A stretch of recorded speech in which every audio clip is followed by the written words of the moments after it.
चंद्रपूर जिल्ह्यामधल्या भाजपमधील अंतर्गत वाद पुन्हा उफाळलेला आहे। सुधीर मुनगंटीवार गटाच्या जिल्हाध्यक्षांनी घोषित केलेली भाजप कार्यकारिणी ही स्थगित झालेली आहे। भाजपच्या ग्रामीण जिल्हा कार्यकारिणीला प्रदेशाध्यक्षांनी स्थगिती दिली आहे। कार्यकारिणीच्या स्थगितीचं पत्र TV9 मराठीच्या हाती लागलंय। कार्यकारिणीची घोषणा करताना स्थानिक आमदारांना विश्वासात न घेतल्याचा आरोप होतोय।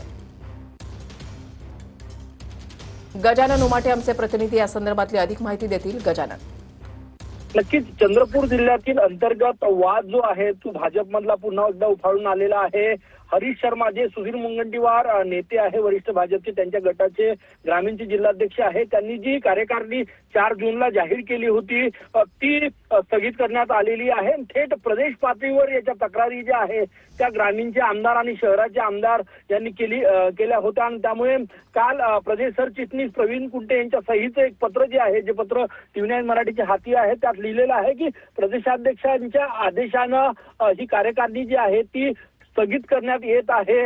आतापर्यंत चंद्रपूर जिल्ह्याच्या ग्रामीणच्या इतिहासात पहिल्यांदाच भाजपची एखादी कार्यकारिणी घोषित झाली आणि तिला काही दिवसातच स्थगिती जी आहे ती प्रदेश पातळीवरून देण्यात आलेली आहे।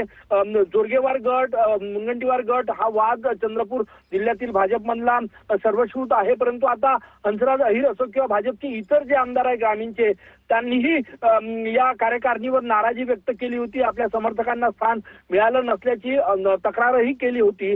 त्यामुळे प्रदेश पातळीवरून हालचाली करून ही कार्यकारिणी जी आहे जी रद्द करण्यात आलेली आहे आणि आता नवीन कार्यकारिणी जी आहे ती सर्वसंमतीनं सगळ्या आमदारांना विश्वासात घेऊन केली जाणार आहे। धन्यवाद गजानन दिलेल्या सविस्तर माहितीसाठी।